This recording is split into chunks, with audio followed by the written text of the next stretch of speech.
దేవునికి మహిమ కలుగునుగాక. ప్రభు పేరట మీ అందరికి వందనాలు, శుభాలు. మరణాత. బాగున్నారా? మీ అందరూ బాగున్నారని, క్షేమముగా ఉన్నారని ప్రభు పేరట మీ అందరికి శుభాలు తెలియపరుస్తున్నాను. ప్రియులారా, ప్రార్థన చేద్దాం. సర్వ సృష్టిని నీతిని పరిపాలించుచున్న సృష్టికర్తవైన దేవానికి స్తోత్రాలు. ఈ సమయంలో ప్రభా, నీ పాదములు ఎదుట చేరి నిన్ను స్తుతిస్తుండగా, నిన్ను కీర్తిస్తుండగా దేవా, నీ సహాయము మాకు దయచేయండి. నాయన, నీ బిడలుగా నీ యొద్దకు చేరాం. చేరుట వలన వచ్చే ఆశీర్వాదం ఎంత గొప్పదో, ఎంత ఆశీర్వాదము దక్కుతుందో మేము పొందగలుగుతున్నామో, నీ యొద్దకు చేరటం వల్ల వచ్చే దీవెన ఏంటో మాకు అర్థమవుతుంది. అటు రీతిలో ప్రభా మేమందరం నడుచుకుంటూ నీ పాదములు ఎదుట చేరి ప్రార్థించే కృపలో సహాయం అందించమని, నీదైన దాసుడే నన్ను, నా తలంపులు మరుగు చేయండి. ఎందుకంటే నేను మాట్లాడితే ఎవరికి అర్థము కాదు ప్రభా. గనుక మీరే మాట్లాడి నీ బిడ్డలకు నీ యొక్క మహిమను, రాకడను ఆలోచనింపచేసి నడిపించుమని మా రక్షకుడును ప్రభువు త్రియేక దేవుని నామమున అడిగి ప్రార్థన చేయుచున్నాను పరమ తండ్రి, ఆమేన్. మన తండ్రి అయిన దేవుని సన్నిధి సహాయము తోడుగా ఉండి ముందుకు నడిపించును గాక, ఆమేన్. ప్రభునందు ప్రియా దేవుని బిడ్డలారా, ఈరోజు అంశము దేవుని యొద్దకు చేరుట. అవును, దేవుని యొద్దకు చేరిన వారికి ఏము దొరుకుతుంది, ఏము దొరకపోతుంది? ప్రయాసపడు భారమోచిన సమస్తమైన జనులారా, మీరు నా యొద్దకు రండి అని ప్రభు పిలుస్తున్నాడు. అసలు ఎందుకొరకు పిలుస్తున్నాడు? ఆయనకేం కలిసి వస్తుంది మనం వెళ్ళటం వల్ల? ఆయన దగ్గరికి వెళ్ళటం వల్ల ఆయనకు ఉపకారం ఏంటి? ఆయన దగ్గరికి వెళ్ళటం వల్ల జరిగే మేలులు ఏంటి? ఇవన్నీ లేఖనము ద్వారా మనం అపోస్తుడైన పౌలు కొలింథీ సంఘానికి ఏ రకంగా చేరమంటున్నాడు. దేవుని యొద్దకు చేరితే మీరు ఏ రకంగా దీవించబడతారు అనే విషయాలు పౌలు గారు రోమా సంఘానికి తెలియపరుస్తున్నారు. అంటే మనకు రోమా సంఘం అంటే యాకోబు ఏర్పరచుకున్న 12 గోత్రాల లెక్క గుంపులో కలిగిన సైన్యము, సంఘము, ప్రజలు అని ఒక విధముగా మనం గ్రహించాలి. నా ప్రియ దేవుని బిడ్డలారా, దేవుని యొద్దకు వచ్చినప్పుడు మనం ఏం దొరుకుతుందంటే సకల సంపదలు, సకల జీవ ఆలోచనలు, సకలమైన ఆనందం మనకు దొరుకుతుంది. ఈ మొదటి అంశం. ఈ సకల సంతోషము ఎందుకు దొరుకుతుందంటే దేవుడు అన్ని రకాలుగా ఆనందపరిచేవాడు. నా మాటలు మీకు అర్థమవుతున్నాయా?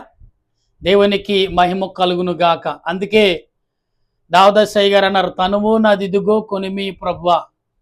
దేవా, నీ కొరకు నీ యొద్దకు వచ్చి నా సర్వము నీకు సమర్పించుకొనుచున్నాను అని అర్థం ఆ పాటకు. ప్రియులారా, ఈరోజు మనమందరము కూడా ప్రభు యొక్క సన్నిధిలో అనేకమైన విషయాలు తెలుసుకుటకు, అనేక విషయాలు గ్రహించుటకు, అనేకమైన తలంపులు మనము ఆలోచించుటకు పరిశుద్ధాత్మ దేవుడు మనకి ఎంతగానో ఆదరణిస్తాడు. ఎందుకంటే దేవుని యొద్దకు చేరే సమయం ఆసన్నమైనది ప్రజలకు. సుమారు మరి లెక్కను చూసుకుంటే ప్రియులారా, 5 పదులంటే 50 సంవత్సరాలు, 10 పదులంటే మరి చూడండి 100 సంవత్సరాలు, ఏమంటే 15 పదులంటే ప్రియులారా 150 సంవత్సరాలు. కనుక 150 సంవత్సరాల తర్వాత మనుషులు ఒకరిని ఆలోచింప చేసుకుని అందరూ దేవుని యొద్దకు చేరే సమయం ఆసన్నమవుతుంది. చేరకపోతే నాశనానికి చేరువవుతామనేది ప్రకృతి మొదట ఉనికిని చాటుతుంది. ఎస్, మనము సిరియా దేశంలో చూసాం 3 రోజుల కిందట ఏం జరిగిందో. ప్రియులారా, నిన్న ఉదయకాలంలో మన దేశంలో, మన రాష్ట్రంలో వైజాగ్లో ఏం జరిగిందో చూసాం. అలాగే ఢిల్లీలో నిన్న సాయంకాలప్పుడు ఏమి జరిగిందో చూసాం. ఎయిర్పోర్ట్లో తుఫాను రేగై తర్వాత కడప జిల్లా సైడు సుడిగాలి వచ్చి క్షణాలలో ఆకాశం మార్పు చెంది తుఫానుగా మారి క్షణాల్లో మరి సుడిగాలి ఏమంటే బండి అంటే సుమారు 120 కిలోల బరువు ఉన్న బండి కూడా గాలిలో లబ్బర్ బొమ్మలాగా తేలిపోయిందంట. సుడిగాలిలో చుట్టుకుపోతున్నాయంట ప్రియులారా. ట్రాక్టర్లు, లారీలు ఇవన్నీ కూడా బరువు కలిగిన టన్నులు కరిగిన బరువు కూడా అవలేలుగా గాల్లో లేచిపోతున్నాయంట. అంటే ఏం జరుగుతుంది ఇక్కడ ప్రియులారా? నీవు నేను ఆనాడు సొదొమోరు పట్టణ ప్రజల వలె మనం జీవిస్తున్నావేమో ఒకసారి మీరు ఆలోచించుకోండి. లేదా నిలువే పట్టణ ప్రజల వలె మనం జీవిస్తే ఒక్కసారి మనం ఆగి ఉన్న చోటనే ఆలోచిస్తే మనకు మార్గం దొరుకుతుంది. నిలువే ప్రజలు ఒక బోధకుడు ఒక ప్రవక్త వెళ్ళి ప్రకటించడం మొదట పిచ్చోడు అనుకున్నారు. తర్వాత అదే ప్రకటన 4 రోజులు వరుసనే చెప్తున్నాడు. ఎక్కడైతే చెప్పాలో అక్కడే చెప్తున్నప్పుడు మొదటి వార్త నాయకుల యొద్దకు వెళ్ళింది. అప్పుడు నాయకులు ఏంటి ఇతను మాట్లాడేది అంటే శాసనాలు తిరగేశారు. అవును, జరగబోతుంది, దేవుని కోపము మన మీద రగులుకుంటుందని మరి గ్రహించారు. అప్పుడు మరి రాజుల దగ్గరికి పట్టుకెళ్ళారు. ఈ వార్త పట్టుకెళ్ళగానే అతడు నిజంగా భయపడ్డాడు. ఎందుకంటే దేవుని యందు భయభక్తులు కలుగున ఏ రాష్ట్రమైనా, ఏ దేశమైనా, ఏ పట్టణమైనా, ఏ గ్రామమైనా, ఏ ఇల్లు అయినా కానీ దేవుని యందు భయభక్తులు కలిగి దేవునికి లోబడి దేవుని యొద్దకు చేరిన వారికి భయం ఉంటుంది. ఎందుకంటే జీవింపచేసేవాడు ఆయన, నడిపింపచేసేవాడు ఆయన, మరి మనల్ని ముందుకు రవాణా మన జీవితానికి మార్గం చూపించేవాడు ఆయనని గ్రహించున్నాడు. ఖచ్చితంగా మనకు భయం పుడుతుంది. ఎందుకంటే పోషించే రాజు, అన్ని రకాల సమకూర్చే రాజు మన మధ్యకు వస్తున్నాడంటే, మన మధ్యకు వస్తూ మన ప్రశ్నించపోస్తున్నాడంటే వినే ఆ గ్రామ ప్రజలకు, ఆ పట్టణ ప్రజలకు భయం వేస్తుంది. రాజుగారు వస్తే ఏమి జరుగుతుందో, ఎంత కఠినంగా ఉంటాడో ఆయన, ఎప్పుడు ఏ రకంగా ఉంటాడని ప్రజలకు భయం వేస్తుంది. ఈనాడు మనము కూడా దేవుడు ఆయన యొద్దకు మనం వెళ్ళటం, ఆయన కూడా మన మధ్యకు రావటం ప్రియులారి అంతా కూడా మన మధ్యన జరుగుతుంది. ఎలాగంటే ప్రకృతి ద్వారా మనకు ఏం జరుగుతుందంటే మన కళ్ళు తెరవబడాలి. మన కళ్ళు మూతబడుతున్నాయి. ఈ మూతబడుతున్న కళ్ళుని తెరుచుకోకపోతే నష్టపోయేది నువ్వే సహోదరుడా. ఇప్పుడైనా చూద్దామలే, మన వరకు వచ్చాక, నా దగ్గరకు వచ్చాక ఆలోచిద్దామలే అనుకుంటున్నావేమో. నీ సమయము నీ దగ్గరికి కాదు, నీ నట్టింటికే వచ్చేసింది ఈ శోధన. చూడండి, సిరియా దేశంలో పిల్లలు అందరూ మంచి బిజీగా వారి పనుల్లో ఉంటున్నారు. పిల్లలు చదువుకునే స్కూల్ స్టార్ట్ అయినాయంట అక్కడ. మరి జూన్ నెల 3వ తారీఖు నుండి ఇలా జరిగితే ఇలాగ జరుగుతుంది. రోడ్డు మీద అందరికి వచ్చారు. స్కూల్ కూలిపోని ప్రియులారా అక్కడున్న బిల్డింగ్ల బంగళాలు 15 ఫ్లోర్లు 20 ఫ్లోర్లు ఉన్న బిల్డింగ్లు చూస్తుండగానే పేకమాడేలాగా కుప్ప కూలిపోని ప్రియా దేవుని బిడ్డలారా. అలాగే ఢిల్లీలో నిన్న చూస్తుండగానే చూడండి 3 ఫ్లైట్లు మరి తుఫాను దెబ్బకి మరొక వాహనాలు వచ్చి గుద్దుకోగానే ఎంతో నష్టం అంట ఫ్లైట్లకి. అలాగే కడపలో బళ్ళు మనుషులు కూడా ఎగిరిపోతారేమని భయం వేస్తుందంట. దేవుని బిడ్డలారా, ఇక్కడ ఏమి జరుగుతుంది? ఆల్రెడీ మన పోయిన సోమవారం నుండి ఈ సోమవారం కూడా ఇదిగోండి ఇస్రాయేలు, అమెరికా మరి ఎవరి మీద యుద్ధం ప్రకటించారో తెలుసు కదా మీ అందరికీ. ప్రియులారా, సిరియా అనగా ఈ దేశాల మీద మనకు తెలుసు. ఎందుకు అంటే ప్రియులారా, మనకు ఈ యొక్క ఇరాన్ మీద ఎందుకు ప్రకటన చేస్తారంటే వాళ్ళు కూడా మొదట ఏం చేస్తారు, మౌనంగా ఉన్నవాడిని మొదట వారు ఏం చేస్తారు, కెలుకుతున్నారు. ఏమండి, మౌనంగా ఉన్న సర్పాన్ని మనం కెలికితే ఎలాగుంటుందో తిరిగి దాడి చేస్తున్నట్టుగానే ఇవాళ మరి ఇరాన్ ప్రజలు మరలా ఇదిగో నిన్నటి నుంచి యుద్ధాలు ప్రారంభమైనాయి అంట. ఏదో ఒక దీపావళి పండగ వస్తే లేదా ఒక ఇంట్లో వివాహం జరిగితే ఎలా జరుగుతుంది అలాగా యుద్ధాలు జరుగుతున్నాయి. ప్రియులారా, ఏమవుతుంది లోకం? ఇప్పుడైనా మీరు దేవుని యొద్దకు చేరకపోతే, ఇప్పుడైనా దేవుని యొద్దకు వచ్చి స్తుతించకపోతే ఏమండి, సాప కింద నీరు వలె కరువు, కాటకాలు, ఇది ఇందాకే వార్తలు చూస్తాను ప్రియులారా. ఏమండి బంగారం అంట ఒక సంవత్సరంలో 12 లక్షల తులం బంగారం చేరుతుందంట. ఏంటి ఈ దారుణం? అంత రేటు జరిగితే ఎవరైనా బ్రతుకుంటారా? బంగారం కోసం ఎంతమంది చనిపోతారు, ఎంతమందిని చంపుతారు బంగారం దోచుకోటకు. మనం గమనించండి ప్రియులారా, బంగారం అంతంత మాత్రం ₹1,00,000 ఉంటేనే ఇప్పటికే చాలా మంది ప్రాణాలు పోతున్నాయి. బంగారం ధరించుకోవాలన్నా బంగారం ఒక అలంకర వస్తువుగా మారిపోయింది మన ఇండియా ప్రజల్లో. పైగా దాని మీద మరి ఇన్వెస్ట్మెంట్ చేస్తే, డబ్బును దాని మీద ఖర్చు పెడితే దానికి 2 రెంతాలు వస్తుందని ఆశ, మానవుడికి అంతు చిక్కని ఆశ. ఆనాడు సొదొమ ప్రజలు బంగారముతోటి వజ్రాలతో వైడూరులతో తొలదీగిన వారు. ఎందుకంటే ఓడలను సముద్రం మీద రవాణాన్ని దేవుడు దీవించాడు. ఆనాడు ఓడలంటే ఇప్పుడు ఉన్న ఓడల కంటే చిన్న అయినప్పటికీ రవాణాలో అవే ముఖ్యంగా ప్రాముఖ్యంగా పని సాగించివి. నా ప్రియ దేవుని బిడ్డలారా, ఈనాడు అపోస్తుడైన పౌలు దేవుని యొద్దకు ఎందుకు రమ్మంటున్నాడు? దేని కొరకు రమ్మంటున్నాడు? ఏమి చేయటక రమ్మంటున్నారు? వేడుకునటాక, ప్రార్థన చేయటక, బ్రతిమాలుకునటాక, క్షమాపణ కోరుకోటక, మన్నించమని ప్రాధేయపడట కంటే అవును అవును అని సెలవిస్తున్న వాక్యం చదువుతుండగా మనం చదువుతుండే ఈ 9వ అధ్యాయం రోమాపత్రిక, నాహు బహు దుఃఖమును నా హృదయములో మానని వేదన కలుగుతుందంట. మానని వేదన, మారిపోయిన వేదన. అంటే ఈ మానని పుండు ఇక మనకి అప్పుడప్పుడు కాళ్ళ మీద పుల్లు వేస్తూ ఉంటాయి. అది ఎన్నాళ్ళకైనా మారదు. షుగరున్న వాళ్ళకి పుండు మానదు. మనిషి చనిపోయేదాకా దాన్ని వెంటాడుతూనే ఉంటుంది. అలాగనే ప్రియులారా, ఇక్కడ నాకు బహు వేదన కలుగుతుంది అంటున్నాడు పౌలు గారు. ఇక్కడ మనం గమనించను, బహు దుఃఖమును నా హృదయములో మానని వేదన క్రీస్తునందును నిజమే చెప్పుచున్నాను. అబద్ధం చెప్పట్లేదు, ఆడట్లేదు. పరిశుద్ధాత్మయందు నా మనస్సాక్షి, ఇక్కడే నా పరిశుద్ధాత్మ వలన నా మనస్సాక్షి నాతో సాక్ష్యం ఇచ్చుతున్నది. చూసారా? అంటే మనం దేవుని దగ్గరికి వస్తే నువ్వేంటి, నీ పరిస్థితి ఏంటంటే సాక్ష్యం ఇచ్చే నీ మనస్సాక్షి నీ సాక్ష్యం పలుకుతుందంట. అయితే సాధ్యమైన ఎడల దేహ సంబంధులైన నా సహోదరుల కొరకు నేను క్రీస్తు నుండి వేరై శాపకస్తుడై ఉండగోరుతును.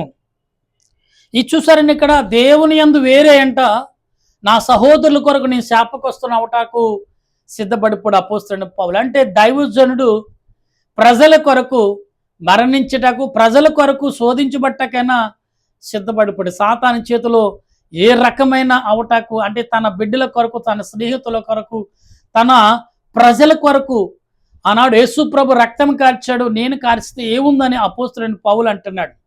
నిజమే, నేను దేవుని యందు వేరై మీ కొరకు మరణించటకు కూడా, నశించిపోటకు నేను సిద్ధపడున్నాను అంటున్నాడు.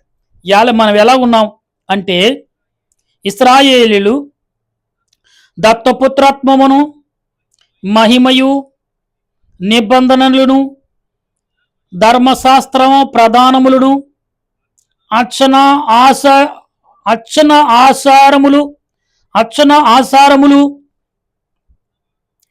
వీరివి, పితరులను వీరువారు, శరీరమును బట్టి క్రీస్తు వీరిలో పుట్టెను. ఈయన సర్వాధికారి అయిన దేవుడయుండి నిరంతరము అర్హుడై ఉన్నాడు. ఆమేన్. అంటే ఇక్కడ దేవుడు ఎలాంటి వాడు, ఏ రకమై ఉన్నాడు, ఏ రకంగా మన మధ్యకు వచ్చాడు, ఏ రకంగా మనతో మెసులుచున్నవాడు మనలో ఒకడు అయినప్పుడు మన దేహముగా పంచుకుని మన మధ్యన జీవిస్తున్న వారు ఎవరంటే సామాన్యుడు కాడు. ఆయన ఎద్దుకు రావటానికి మీకు ఎందుకు ఆలోచన, ఎందుకు మీకు అవివేకన, ఎందుకు మీకు అనాలోచన? అయ్యో వెళ్తే ఏం జరుగుతుందో, మాకేమొస్తుంది? ఒక సామెత ఉంది మన దేశంలో, నువ్వు వస్తే ఏమి తెస్తావు, నేను వస్తే ఏమి తేవాలి.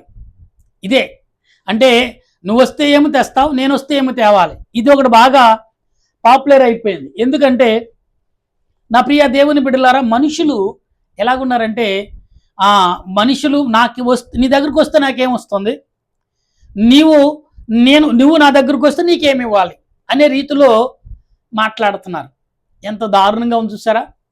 ఎలా యుద్ధాలు ఇప్పుడు ప్రపంచం 3వ యుద్ధము అని సుమారు 3 సంవత్సరాల నుంచి అనుకుంటున్నాం. ఇప్పుడు ఖచ్చితంగా ఆ యుద్ధము రాబోతుందంట. ఎక్కడ ఎవరో తగ్గట్లా. అక్కడ ట్రంప్ గారు పట్టిందే 3 కాళ్ళు అంటాడు. కుందేలుకి 3 కాళ్ళు 4 కాళ్ళు కదా 3 అంటున్నాడు ఆయన. ఏమండి ఇజ్రాయేలు నెతన్యాహు అంటున్నాడు అవి ఇక్కడ నిజమే 4 కాదు 3 2 అన్నట్టుగా మాట్లాడుతున్నాడు.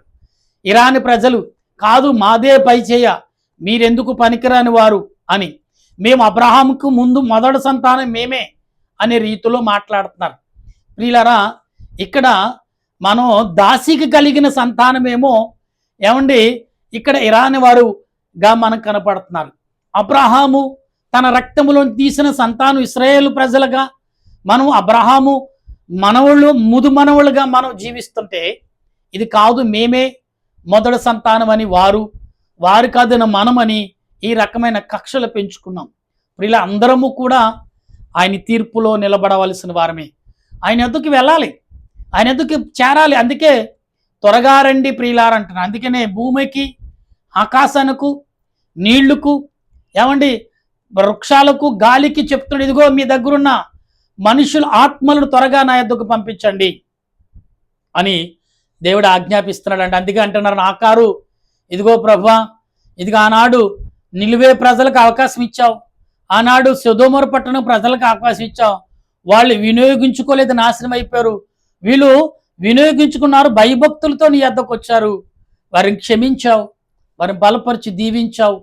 కాబట్టి ఇదిగో ప్రభా ఈనాడు మరి నా ప్రజలు నా దేశ ప్రజలు నీ యొద్దకు వస్తున్నారు ప్రభువా, కాబట్టి ఇదిగో దీవించు ప్రభు అని ప్రతి యాజకుడు కూడా ప్రార్థన చేస్తూనే ఉన్నాం. ప్రియులారా ఇదిగో చూడండి జార్ఖండ్లో సుమారు 430 మంది సేవకులనంట జైల్లో పెట్టారంట. వాళ్ళు అంటున్నారు అయ్యా మేమేం తప్పు చేసామని మనం జైల్లో పెడుతున్నారు, మేము దుండుకులం కాదు అంతకులం కాదు బందుపోటు దొంగలము కాదు పో, మరి ఎందుకు మమ్మల్ని పెడతారండి? ఇగో ప్రజలు ఎర్రెత్తున్నారు కాబట్టి ఇగో మీరు అనుకున్నట్టుగా ప్రజలు లేరు, వారి మధ్యకి వెళ్తే కొట్టి చంపేస్తారు, ఇక్కడే మీరు స్వేపుగా ఉంటారని పోలీస్ శాఖ వారు మరి జైల్లో ఉన్న సేవకుల కంట ఇక్కడైనా ప్రశాంతంగా ప్రార్థన చేసుకోండియా, మీరు అక్కడికి వెళ్తే ప్రజలు ఏకకంఠముతో మతముతో కులముతో రేజెక్కున్నారు, ఏ రకమైన మిమ్మల్ని హాని చేస్తారు, మిమ్మల్నే కాదు మీ కుటుంబాలను కూడా సజీవ దహనం చేస్తారు.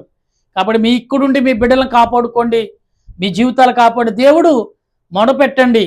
ఆనాడు మీరు బైబిల్లో చెప్పినట్టుగా అపోస్తుడైన పౌలు చెరసాలుండి ప్రార్థన చేసినప్పుడు ఏ మేలులు చేశాడో ప్రపంచమంతటకు మీ గురించి తెలుస్తుంది, అందరూ ప్రార్థన చేస్తున్నారు, ఏదో ఒక రోజున మీకు విడుదల దొరుకుతుంది, ఏదో ఒక రోజున దేవుని యొద్దకు చేరతారు, మీరు చేరి మొరపెట్టుకునే అవకాశం ఉంటుంది. కాబట్టి ఓర్పు కలిగి ఉండనని ఈనాడు మరి జార్ఖండ్లో ఉన్న ఆ సేవకులందరికి కూడా తెలియపరుస్తారు. మాకు ఉదయకాలం మరి సేవకుల మీటింగ్ ఉంటే వెళ్తే ఆ విషయం తెలియగా మేమందరూ ఏకకంఠముతో 40-60 మంది ఏకకంఠంతో ప్రార్థన చేశాం సేవకులందరం కలిపి. ప్రియులారా మరి మొన్నటి వరకేమో కేరళ అన్నారు, కేరళకి ఎవరికైనా బాప్తిస్మం ఇస్తే ఫైన్ వేస్తున్నారు అని వారు. తమిళనాడు కూడా అలాగే ఉంది. ఇప్పుడు హైదరాబాదు ఆంధ్రప్రదేశ్లో అయితే మాత్రం చర్చిలన్నీ కూలగొట్టి మరి కుల మతాలతో ఇదిగా ఉన్నారు. ప్రియులరా మీ అందరికీ ఒక విశ్వాసిగా ఒక సేవకుడిగా ఒక పరిచారకుడిగా దేవుని సన్నిధులు నిత్యం ప్రార్థన చేసేవాడికి నేను ఒకటే మీ అందరికి చెప్తున్నాను. పౌలు గారు ఆయన రాజుల కుటుంబంలో పుట్టి అధికారం రాజు యొక్క సింహాసనం కూర్చోవలసిన పౌలు గారు అంతకుడు వలె చెరసాల్లో ఉండి ప్రార్థన చేశాడు. ప్రార్థన చేయగా పరలోకమైన పరిశుద్ధులైన దేవదూతలు దిగొచ్చి పౌలు గారిని బయటికి తీసుకెళ్లి సువార్త నిమిత్తము సహకరించింది. ఇవాళ నిజమైన సువార్త మీరు ప్రకటిస్తే దేవుడు నిజంగా మీ ద్వారా అనేక మంది రక్షించాలని కోరుకుంటే నువ్వు పాతాళములో బందీగా ఉన్నా కానీ దేవుడు తీసుకొచ్చి నిలబెడతాడు ప్రజల మధ్యకు. దాని గురించి మీరు భయపడక్కల, గ్రూపులు కట్టక్కర్లేదు. గ్రూపులు కడితే ప్రార్థన గ్రూపు కట్టండి, విజ్ఞాపన గ్రూపు కట్టండి, వినయముతో ప్రార్థన చేయండి. ఆనాడు 120 మంది మేడగదిలో ప్రార్థన చేసినప్పుడు దేవుడు పరలోకంలో ఉండలేక వాళ్ళ మధ్యకు వచ్చేసాడు. ఎందుకు?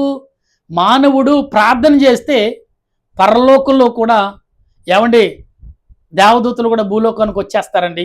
అంత గొప్ప ప్రార్థన మానవుడి యొక్క ప్రార్థన. అందుకే దేవుని దగ్గరికి చేరండి, ప్రార్థించండి. అందుకే చేరుట, దేవుని యొద్దకు వచ్చుట, దేవునిని స్తుతించుట, దేవునిని గణపరచుట, దేవుని దగ్గర రావటం మౌనంగా ఉండటం కాదు. మనసును హృదయాలు తెరవండి, ప్రార్థించండి. ప్రభువా, ఇది మా పరిస్థితి, ఇది మా విధానం. మనుషులతో చెప్పుకుంటే తిరిగి గొడవకు వస్తున్నారు. కాబట్టి అందరిని సరిచేసి ఫరో రాజు యొక్క హృదయ యొక్క మనసును మార్చి, ప్రభువా నీ యందు పాదాలు ఎదుట మొరపెట్టగల శక్తినిచ్చావు. ఇదిగో దరివే రాజు షడ్రకు మేషకుల ద్వారా తండ్రి నీవే రక్షకుడని ప్రకటింపచేశావు. దేవాన్ని కొందనాలు. అదే దరివే రాజులో ప్రభా ఇదిగో దేవుడు నేనే రాజుని నేనే సృష్టించినప్పుడు అదే రాజు గడ్డి తిన్నాడు. అదంతా మేము ఎరిగిన వారమే. దానియేలు తన్ని నీ యొద్దకు వచ్చినప్పుడు దానియేలు ప్రార్థన సింహాల్లో పడిన వాటి నోటిని కట్టేశావు. అవును నాయన, ఏలియా నీ యొద్దకు వచ్చి ప్రార్థించినప్పుడు అగ్నిని కురిపించావు.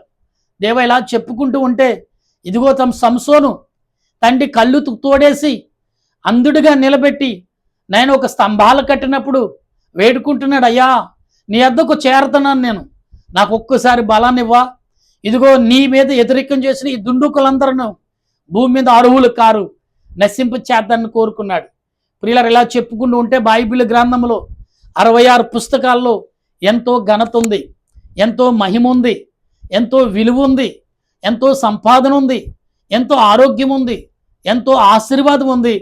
రండి ప్రభు దగ్గరకు పిలుస్తున్నాడు ప్రభు. ఓ ప్రయాసపడుతున్న వారులారా రండి నా యొద్దకు, నా ఒడిలోకి వచ్చేయండి, నేనున్నాను.